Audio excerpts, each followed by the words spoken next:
Hello everyone, this is Sahitya and welcome to our YouTube channel National Skills Network. Today we will be interacting with Mr. Rajan Samuel, who is the Managing Director of Habitat for Humanity India. Habitat for Humanity India is an organization which is going to play an important role in the €1 million project, which is funded by the European Union. The project is called as Project Nirman Shri, and it is going to be implemented in two states of India, that is Maharashtra and Odisha. The Project Nirman Shri aims at developing entrepreneurial skills among women by providing them skills and training required in the construction sector.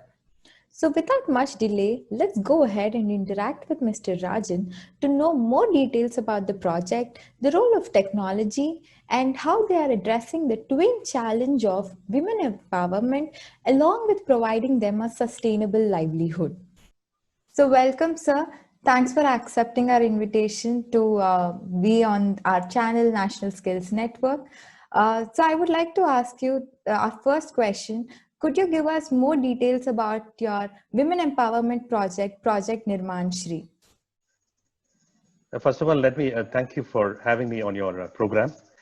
Before I dive into the Nirman Shri project, which is funded by you, let me take a couple of minutes to talk about Habitat for Humanity India. We are a 37-year-old organization, and our core domain expertise is shelter. And our vision is to make sure that every Indian has a decent place to live. And in the last 36 years, we have impacted more through WASH, water sanitation, through disaster response and risk reduction. And the last vertical is the volunteer program. So let me give you some background information about the Nirman Shri project funded by European Union.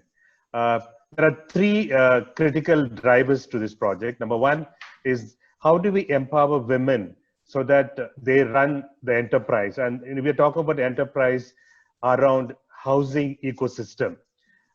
So that's the first thing. So the project envisioned that we would train about 3,000 women from 4 districts, which is scattered between Orissa and Maharashtra. So 3,000 women will be trained both in technical and not technical training.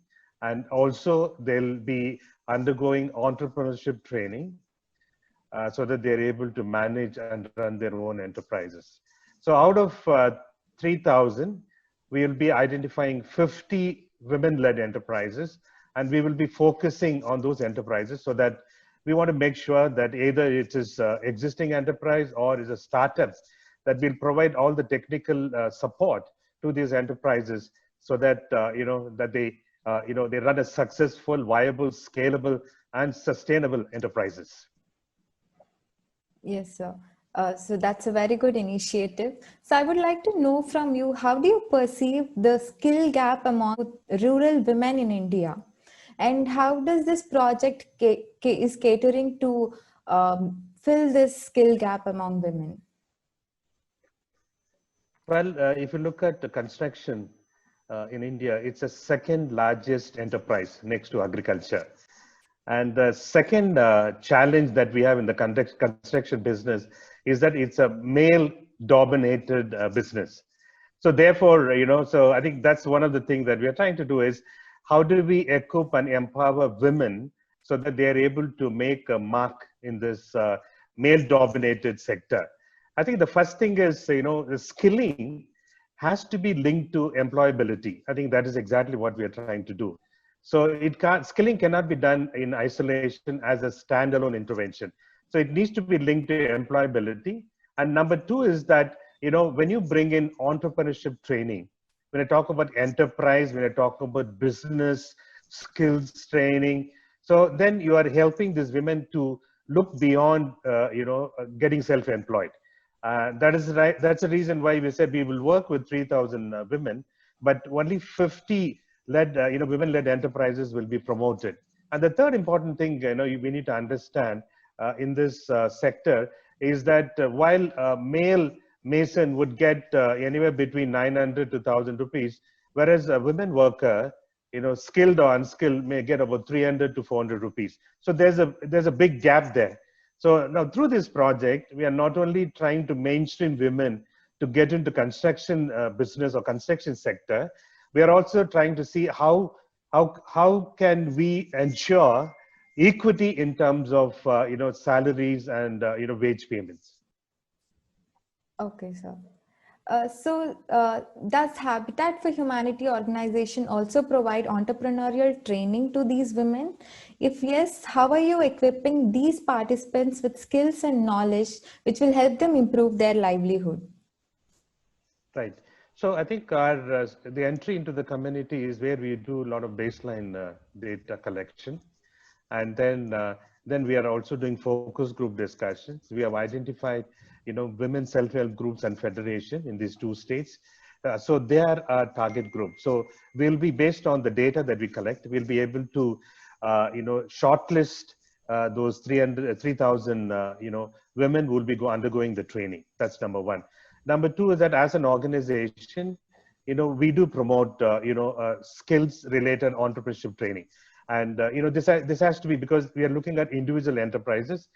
So I think a lot of investment has to go into this project to make sure that these enterprises are profitable, scalable, and sustainable. So there's a lot of hand-holding that needs to happen. So we have a 27 member team which will be supporting this project both in Orissa and Maharashtra. So they'll be providing training, skills related training, business management, entrepreneurship training, market linkages, pricing and costing, everything that will go into promoting viable enterprises. Yes, sir. So, sir, I see through Project Nirmanshi, you are addressing the twin challenges, both of women empowerment on one side and also to provide them sustainable housing. So how are you doing this, sir, at the same time? Right. So, like I said earlier, the objective of this program is to equip and empower women so that they can get into the mainstream construction business, right? So, in doing so, we are planning to do 2 things. One is, as part of our project intervention, we'll be providing market linkages. Right. So I think that is critical. One is to train them, and the second thing is to promote a viable enterprise. The third important thing is to create market linkages. And when I say market linkages, I'm talking about forward and backward market linkages. So that end of this project, so we have 3,000 women who are trained, 50 women-led enterprises around housing ecosystem. And the third important output of this project is to impact 2 lakh families in 2 states around housing ecosystem. So I think these women will be basically running these enterprises, and they'll be selling products around housing and housing ecosystem, and to make sure that end of this project cycle, which is 3 years down the road, we would have impacted 2 lakh families through housing and housing related supply chain. So the critical piece here is when I said about market linkages, we do have presence both in Orissa and Maharashtra. We have different projects. So these women will be linked to other projects that we are already doing, be it sanitation, be it housing, be it disaster resilient housing interventions. So they will, find more market opportunities beyond their borders. So that, that will help them to, scale up their operations and also scale up their business opportunities. Yes, sir. So, sir, what is the impact or the role of technology on the construction industry and Project Nirmanshi in particular? Yeah, I think technology plays a very, very important role as far as this Nirmanshi project is concerned. If you look at the cost of a house, 60% goes towards material cost, and the balance 40% is the labor cost. So anything that we can do to, to improve that 40%, that will be a kind of a saving, or it could be a ROI for this enterprises or for this project. So I think the 2 things that, the technology is going to play a very important. Number 1 is in terms of capturing baseline and endline data. because data is critical to ensure success of this project, number one. Number two is that for those individual entrepreneurs, the 50 enterprises will be run by women, they will have a lot of information about everything, right from market opportunities to, how to calculate the profitability, how much money to invest as capital, how much money is come back as return on investment. So I think technology would help them, each one of them, to be successful business women. So I'm looking at technology both from a macro perspective in terms of driving this project so that we are able to achieve those milestones that we have set for ourselves, both in terms of output and outcomes. But at the micro level, it's going to equip and empower, I should say, these women entrepreneurs in terms of data.